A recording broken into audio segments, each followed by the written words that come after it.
Buongiorno da Ilaria e Adriana alla regia Buongiorno a tutti. per la nona puntata di Sardegna Sacra on the Road. Oggi siamo a Bulzi, in Anglona, quindi nel nord Sardegna. Sono in compagnia di Claudio Marras, Buongiorno. presidente della cooperativa Simbranos di Bulzi.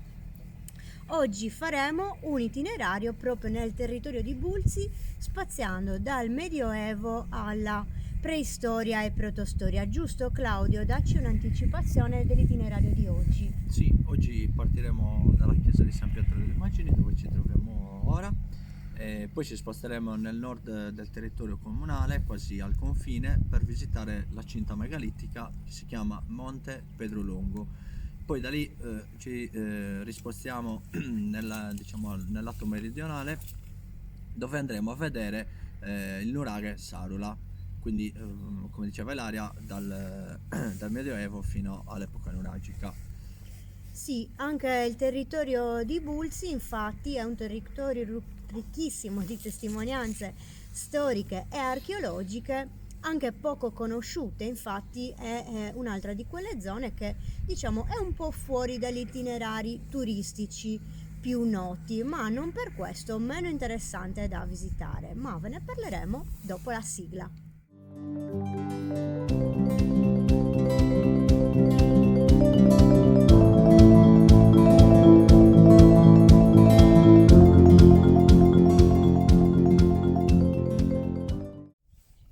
Eccoci, fra poco assieme a Claudio visiteremo questa bellissima chiesa e lui ci racconterà tutto di questa. Come potete vedere è una bellissima chiesa romanica di età medievale, ma al di là di questo ha anche un altro elemento particolarmente interessante, ossia è una delle poche che è stata studiata in modo approfondito dal punto di vista astronomico. Quindi chiederei a Claudio di iniziare subito da questo e di dirci le cose più importanti anche di questo percorso, no? Di studio che è durato tantissimo tempo. Sì, come diceva Ilaria, ci troviamo qua nella chiesa di San Pietro delle Immagini, che è un edificio in stile romanico, costruito in 3 fasi tra l'inizio dell'anno 1000, poi la seconda fase nel 1100, l'ultima fase nel 1200. Io e Ilaria ci siamo conosciuti proprio per questo discorso legato all'archeoastronomia, perché questa chiesa forse in Sardegna sarà l'unica che è stata studiata in modo molto approfondito da un punto di vista astronomico. Questa intuizione arriva da molto lontano, stiamo parlando dei primi anni del 1990, e il nostro ex parroco Don Francesco Tamponi, insieme a un fotografo di Bulzi che si chiama Domenico Piana, hanno fotografato per circa 20 anni tutti i solstizi e tutti gli equinozi, perché loro vedendo andando più in profondità sulla struttura, si sono accorti che tutte le monofore, sia dalla parte inferiore che dalla parte superiore, erano orientate rispetto al Sole. Infatti la chiesa indica sia i solstizi che gli equinozi, ma soprattutto ci indica le ore canoniche, quindi le ore monastiche, perché dovete sapere che qua siamo in una presenza di un monastero benedettino. Negli ultimi 4 anni si è fatto uno scavo archeologico dove si sono tirate alla luce diverse strutture, e quindi ecco, questo è un sunto di quello che è San Pietro delle Immagini. Sì, perché tra poco poi ci farai vedere e spiegherai anche tutte queste cose in dettaglio, Certo. E ci racconterai anche degli scavi. Quindi insomma ci siamo conosciuti per questo motivo e infatti la cooperativa Simbranos fa parte del progetto Astroturismo Sardegna assieme ad altre 10 cooperative e imprese che si occupano di turismo e valorizzazione. Quindi stiamo creando questo nuovo progetto che speriamo possa partire Certo. a breve. Ecco, prima di entrare all'interno della chiesa vorrei chiedere a Claudio insomma di spiegarci anche le cose più importanti che possiamo vedere da fuori. Sì, allora come potete vedere la facciata della chiesa è divisa in tre parti, in tre sezioni. Nella parte bassa ci sono tre archi, quindi la Trinità rappresenta. Poi al centro dell'arco centrale c'è questa figura molto emblematica, in cui l'ipotesi più probabile è che sia San Benedetto in punto di morte, accolto dai monaci. Nella sezione invece centrale ci sono due colonne che sostengono 7 archetti, il 7 che è il numero perfetto per la chiesa. Invece su nel timpano troviamo 3 colonne, quindi si ripete la Trinità di Cristo, con 12 archetti, gli apostoli. C'è un ritorno di numero e di simbolo. Poi all'interno della chiesa vedremo anche altre numerazioni, perché si segue questo discorso numerico anche all'interno della chiesa.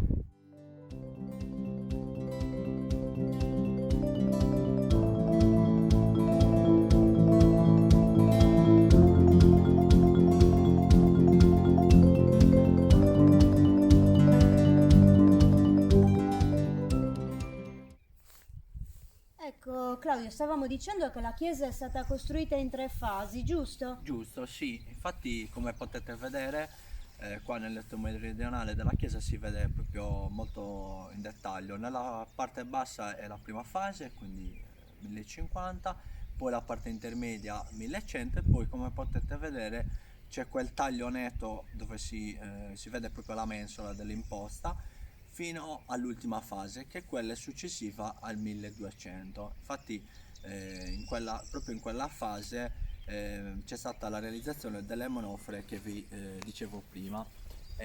Infatti nella terza fase sono state realizzate l'ampliamento, quindi tutto l'innalzamento della navata, ma anche i due transetti, questo che sta nel lato meridionale e poi quello del lato opposto. Come potete vedere qua nella parte bassa si vede questa porticina. Questa è stata realizzata in epoca tarda perché in realtà la porticina stava nel transetto che è quella murata che vediamo qua. Poi qua potete vedere i capitelli dell'imposta degli archetti che sono tutti lavorati.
Ci siamo entrati all'interno, come vedete una chiesa molto austera e come stavamo dicendo prima questa particolarità di avere una funzione calendariale potremmo dire, ma anche di orologio, giusto? Giusto, sì, infatti in questa ricerca che è stata fatta ci si è accorti che la Chiesa indicava i solstizi e gli equinozi, ma più precisamente indicava le ore canoniche, quindi noi essendo in un monastero benedettino ci facciamo riferimento alla regola di San Benedetto, quindi ogni 3 ore bisognava fermarsi per pregare. Quindi spiegaci in che modo i monaci capivano che erano passate queste 3 ore o comunque che le diverse parti della giornata erano trascorse, no? Guardando proprio il sole dentro la chiesa, no? Certo, sì, infatti le manofore proiettano la luce in un determinato punto e nel trascorrere delle 3 ore quel fascio di luce si sposta all'interno della chiesa. Questo voleva dire anche che cosa? Che d'estate noi abbiamo ore, se le contiamo a orologio, oggi sono ore di 75 minuti, invece d'inverno erano ore di 45 minuti, quindi una giornata più corta. Bene, invece ai solstizi cosa succedeva? Come facevano i monaci a capire che ci stavamo avvicinando al solstizio e che era arrivato il solstizio? Sì, allora il solstizio d'inverno come sappiamo è il 21 dicembre e la proiezione del rosone di facciata arriva proprio nella monofora centrale dell'abside. Alle 4:30 la luce proietterà proprio lì al centro e poi da lì in poi non avremo più nessuna manifestazione di luce. Volevo dire che era finita la loro giornata, la giornata monastica. Invece al solstizio d'estate cosa succede? Sì, allora il solstizio d'estate invece la luce inizia a proiettare dalla monofora centrale dell'abside e attraversando tutta l'aula liturgica si infrange nel lato opposto, nell'angolo, quindi all'inizio della navata. Quello era l'inizio della giornata monastica, sono le 6 del mattino. In 3 ore quel fascio di luce attraverserà tutta la navata sino a finire nella seconda armaria che vediamo qua nel lato sinistro. E diciamo anche gli equinozi. Sì, giusto, visto che praticamente è il 21 marzo, quindi siamo molto vicini. Come potete vedere adesso siamo in una fase di transizione tra il solstizio d'inverno e quello d'estate, le proiezioni delle monofore del lato meridionale si stanno infrangendo sul lato settentrionale. Infatti all'equinozio primaverile durante la giornata le proiezioni stanno su questo lato qua. La mattina il sole attraversando le monofore parte dalla parte inferiore sino ad arrivare nella parte superiore.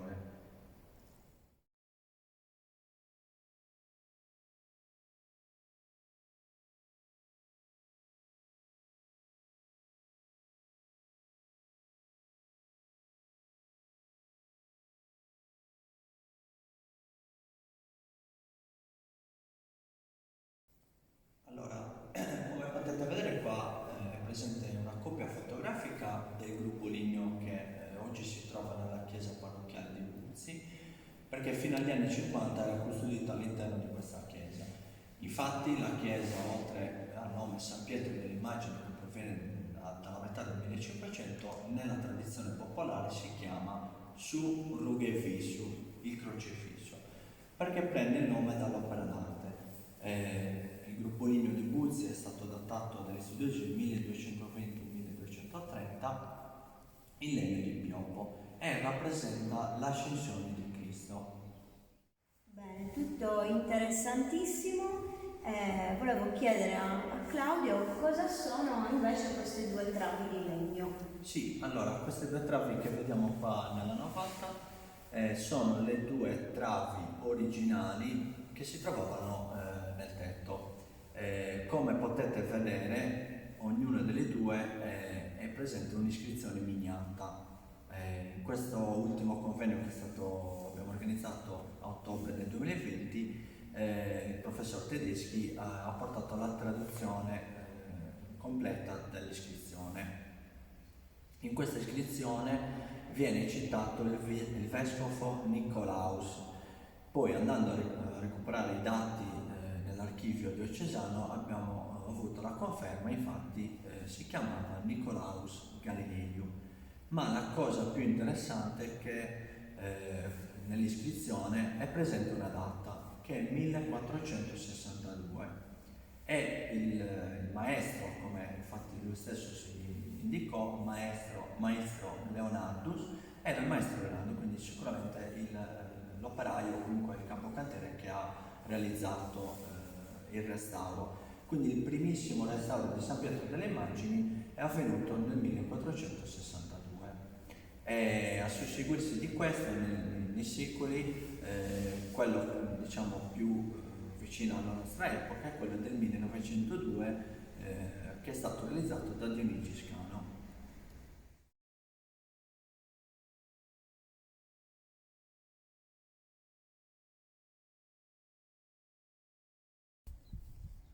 Ecco, siamo usciti di nuovo fuori. Se non avete capito benissimo tutto il discorso dei solstizi, degli equinozi, eccetera, non vi preoccupate perché è abbastanza complesso e quindi richiede una spiegazione approfondita. Quindi sicuramente vi invitiamo a venire a visitare la chiesa e in circa un'ora almeno Claudio ve lo spiega in modo più dettagliato. Ma quello che vi volevamo suggerire è una riflessione anche sul rapporto tra l'uomo e il cielo, tra l'uomo e il sole, che oltre a scandire il tempo è anche un'epifania divina, no? Sin dalle origini dell'uomo, quindi fin dalla preistoria, ma anche fino alla piena età cristiana. Per concludere questa visita, come sapete io sono archeologa e quindi non posso non fare a Claudio una domanda sugli scavi archeologici qui nel sito di San Pietro. Sì, qua l'amministrazione comunale in accordo con la diocesi di Tempio Ampurias nel 2016 hanno iniziato una campagna di scavo successiva a un bando ministeriale, quindi si è vinto un bando e da quel 2016, 2017 e 2018 si è fatto 3 campagne di scavo, perché comunque come sa benissimo Ilaria bisogna scavare d'estate perché qua le temperature sono abbastanza rigide e in questo lasso di tempo praticamente si è portato alla luce le strutture del presunto monastero, perché a oggi ancora non possiamo dare una risposta scientifica, quindi giustamente lo mettiamo come ipotesi. Dove sono proprio io, qua ci troviamo nella foresteria del monastero, che era un grande ambiente. Inizialmente era un unico ambiente, poi nell'epoca alto medievale è stata suddivisa in vari ambienti. Infatti all'interno degli scavi sono stati trovati resti di cibo, anche del grano, quindi si pensa che quando abbiamo avuto l'invasione dagli spagnoli questi ambienti sono stati utilizzati come spazio per le derrate alimentari.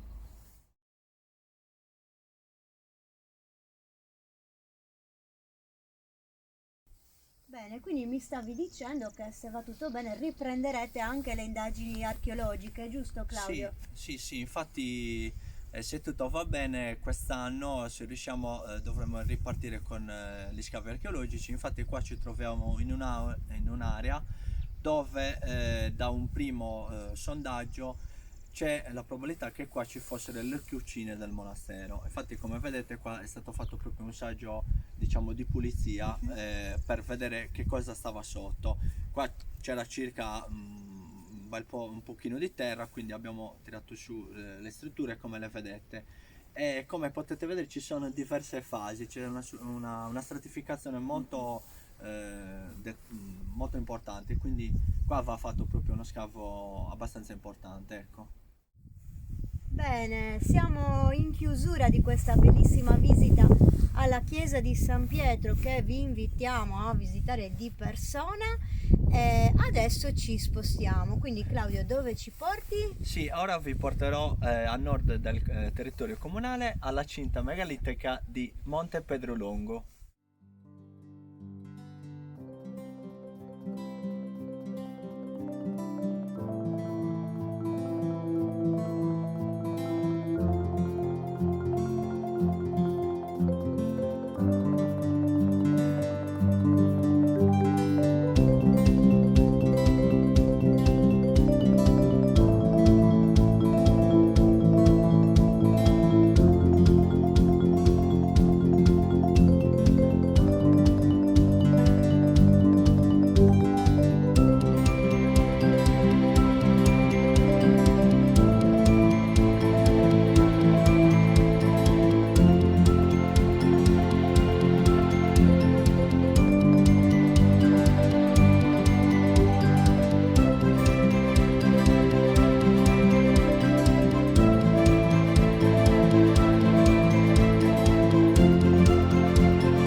ragazzi, come avete visto siamo arrivati al sito di Monte Pedrulongo e attualmente stiamo salendo lungo il versante di questa strana collina con una forma particolare, quindi con questi fianchi molto ripidi, ma nella sommità appunto una sorta di pianoro, di piccolo pianoro. Allora sì, come diceva Ilaria, ci troviamo in una parte forse la più alta di Bulzi, insieme a un'altra collina, e qua c'è il sito di Monte Pedrulongo. Una notizia che sicuramente Ilaria lo saprà, qua negli anni 50 è stata trovata anche un reperto archeologico, la testa del guerriero di Bulzi, quindi un elemento di 80 cm di altezza in pietra calcarea che oggi si trova al museo archeologico a Pirfugas. Sì, è un reperto molto interessante che non tutti conoscono. Per chi non l'avesse visto, diciamo che è uno dei pochi reperti che assomiglia anche in un certo qual modo alle statue di Monti Prama. Quindi veramente anche molto interessante, e ci fa anche capire che un fenomeno così grandioso come quello delle statue di Monti Prama non era comunque isolato in Sardegna. Ecco, siamo quasi in cima e iniziamo a vedere le prime pietre allineate e quindi i resti di questa muraglia, che poi vedremo meglio anche sull'altro versante.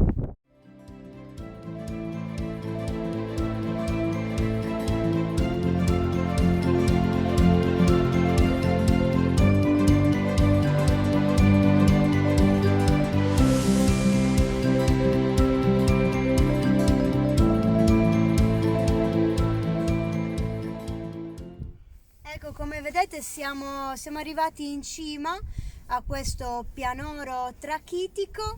Alla sommità ancora oggi possiamo vedere i resti di un insediamento antico, difficilmente databile, ma possiamo presumere che qua ci fosse un insediamento probabilmente fino da età prenuragica, anche se i resti che vediamo sopra probabilmente sono di fasi successive e anche molto più recenti.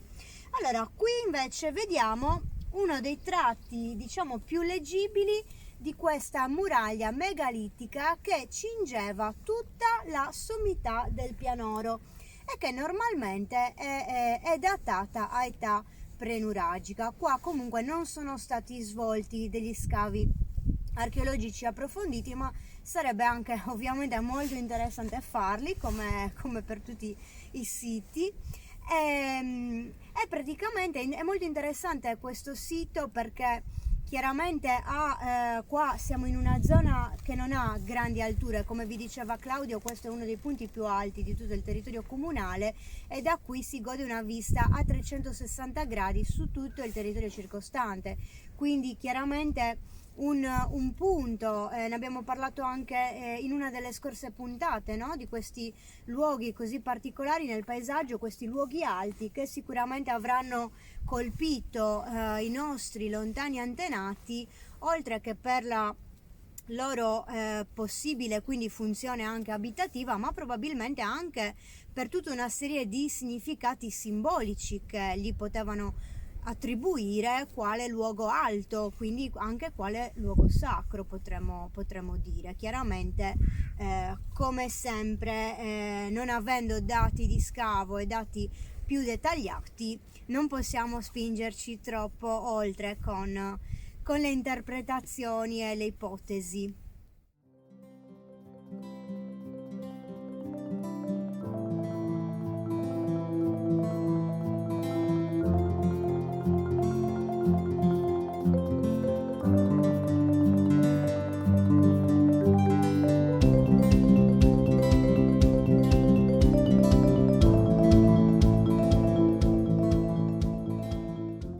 Ecco, poi vediamo alla base della collina c'è un'ulteriore muraglia un po' più stretta, diciamo, dal punto di vista dello spessore, e che oggi ci appare un po' confusa, ma in realtà si conserva per decine e decine di metri, e andando a vedere proprio la base si vede che l'origine di questa ulteriore muraglia che cingeva la base del Monte Pedrulongu è anch'essa molto antica, anche se chiaramente in alcuni punti è stata, diciamo, riaggiustata in epoche probabilmente successive e anche abbastanza recenti.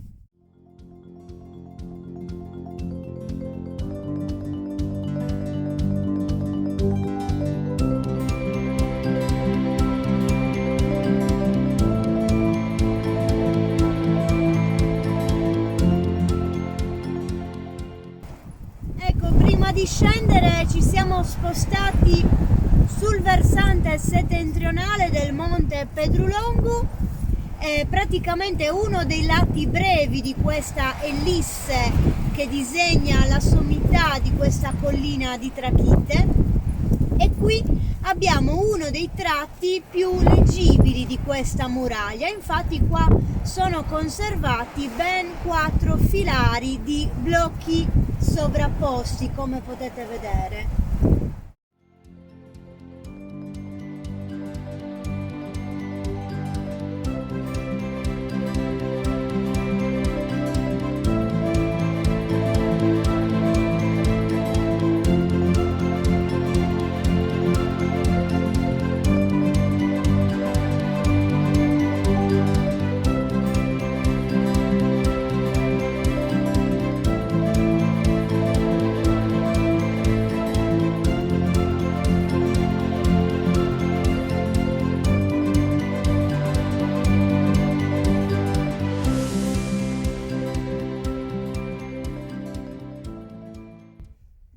Eccoci, ci siamo spostati di poco, vediamo sempre la sagoma del Monte Pedrulongu vicino a noi e ci troviamo nel sito di San Nicola. Questo è un sito particolarmente interessante per il discorso del sincretismo e anche della continuità di uso degli stessi siti e anche della sacralità dei siti per tantissimo tempo. Stiamo parlando di millenni. Infatti qui alla base della collinetta dove sorge la chiesetta di San Nicola ci sono delle Domus Deianas, c'è una grande necropoli a Domus Deianas che oggi non riusciamo a visitare perché attualmente è abbastanza invasa dalla vegetazione, ma è molto interessante. Poi qua su questa collinetta abbiamo il nuraghe di cui vedremo i resti. Purtroppo non si conserva tantissimo perché le pietre è stato praticamente smontato per utilizzare anche gli edifici che vediamo qua intorno. E infine abbiamo la chiesetta di San Nicola, di cui volevo chiedere a Claudio qualche cosa in più. Sì, la chiesa di San Nicola è una chiesa sicuramente medievale, anche se nei documenti non viene citata, ma ci sono delle tracce architettoniche che ci fanno leggere questo.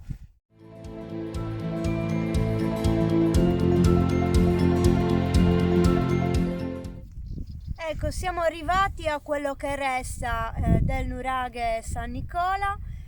Come potete vedere solo 2 filari, ma qui abbiamo l'intero perimetro della torre che comunque resta leggibile.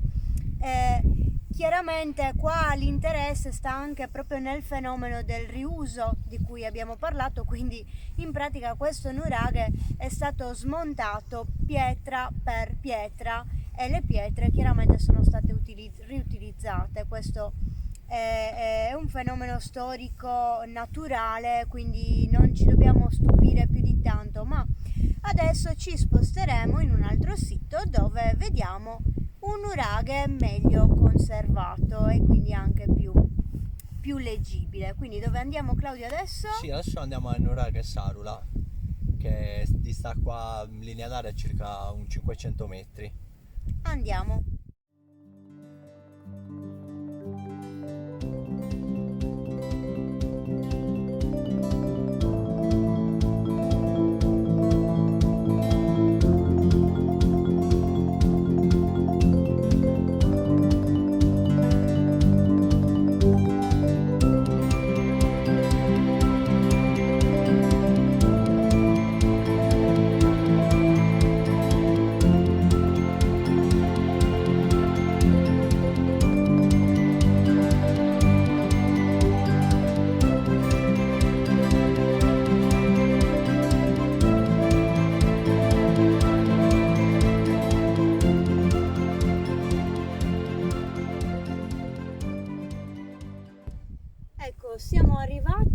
al nuraghe Sarula. Iniziamo dal toponimo che a me aveva colpito particolarmente di questo nuraghe.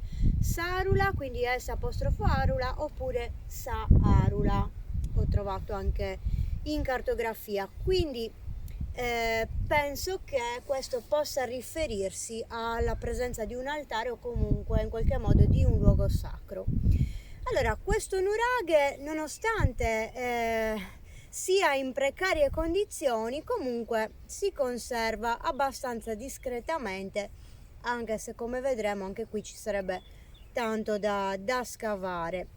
Si imposta su delle rocce naturali e la particolarità anche di come è crollato ci permette di apprezzare anche delle parti interne, come se diciamo l'avessimo tagliato a fette, ok? Quindi praticamente l'ingresso originario del nuraghe si trovava qui dove mi trovo io, mentre quello che vediamo alle nostre spalle era praticamente l'ingresso interno della camera della torre principale del nuraghe. Ecco, quindi qua in origine c'era il corridoio d'accesso che ora vediamo invaso dai crolli e dai rovi, e qua l'accesso interno alla camera, mentre qui alla mia destra possiamo vedere il vano scala, oggi parzialmente crollato, che portava appunto alla camera superiore.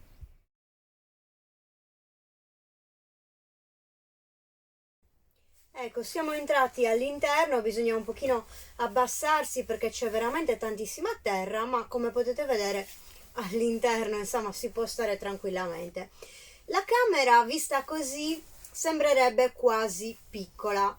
In realtà non è piccola, siamo noi che siamo in alto perché qua c'è tantissima terra, ci sono almeno 2 metri, forse anche di più, anche 2 metri e mezzo di terra che si è accumulata nel corso del tempo. Quindi quello che vediamo praticamente è la parte terminale della Tolos, cioè della cupola, ricordiamolo, ogivale che chiudeva quindi la camera di questa torre. Qua siamo comunque nella camera di piano terra.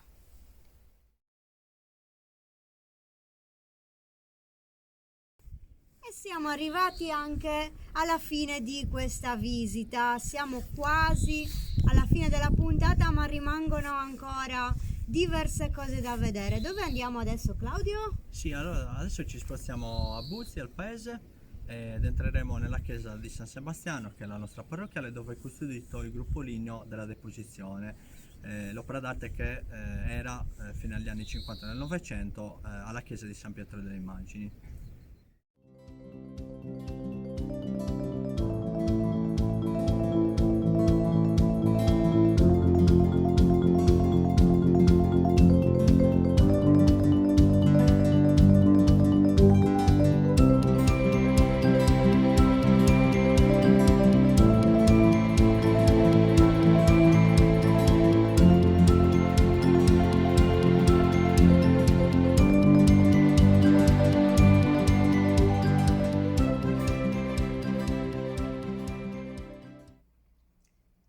Siamo arrivati all'interno della parrocchiale di San Sebastiano e adesso Claudio ci spiegherà qual è l'importanza di questa eccezionale opera scultorea che abbiamo alle nostre spalle. Sì, questo è il gruppo ligneo della Deposizione di Buzzi, che fino agli anni 50 del Novecento si trovava alla chiesa di San Pietro delle Immagini. Infatti nella tradizione popolare viene chiamato su rughi il viso perché prende il nome dall'opera d'arte. Questa scultura, come diceva Ilaria, è molto importante perché è l'unica deposizione lignea arrivata fino ai giorni nostri presente in Sardegna. In Italia ne abbiamo altre 4 che si trovano a Norcia, Tivoli, Volterra e Prato. Poi in tutta Europa ce ne sono circa 33 esemplari, non completi però. Quindi la nostra insieme alle altre che stanno in Italia sono complete.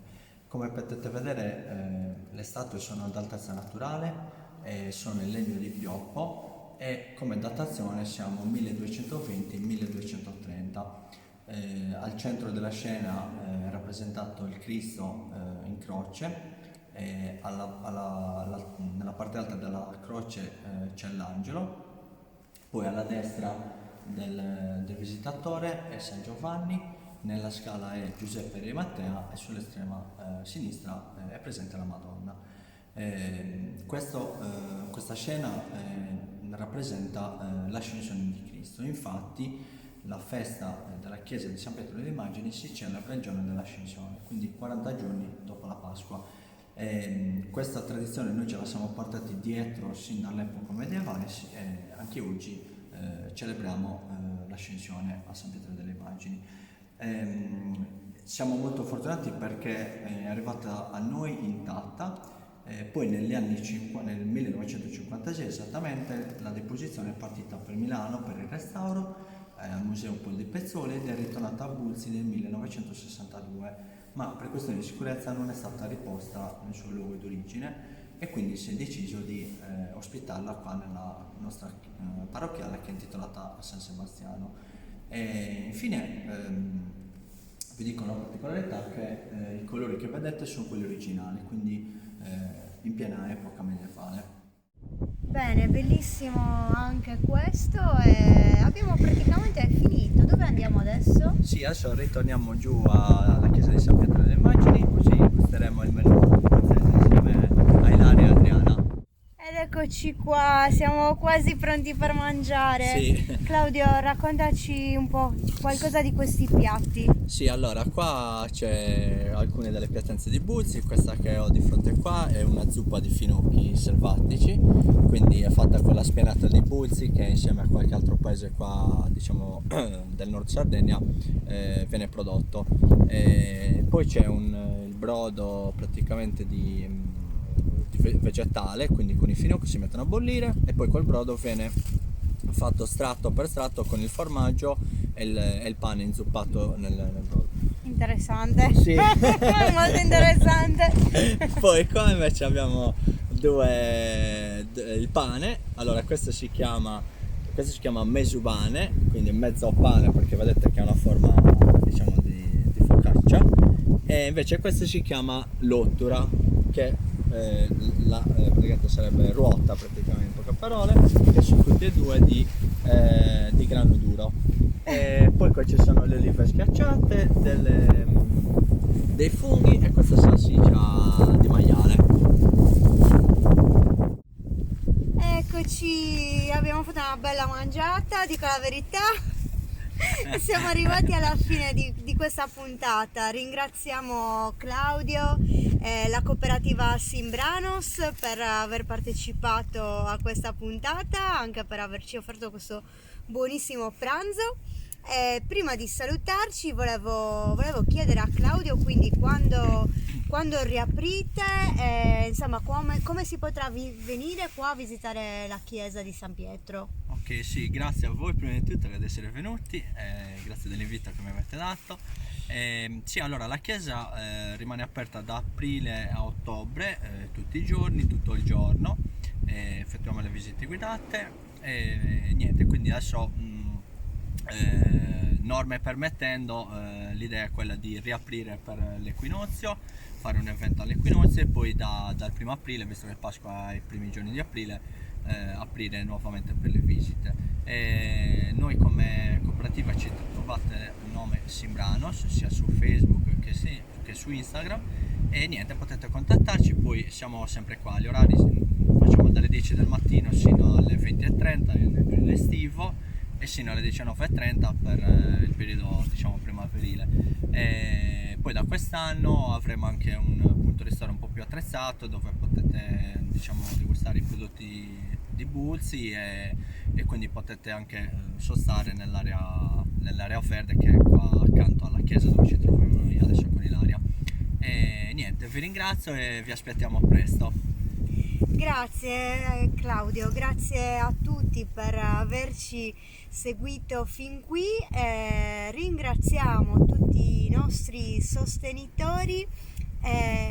Vi ricordo che noi siamo sempre in diretta domani alle 8 E quindi ci vediamo domani mattina e scoprirete dove siamo domani.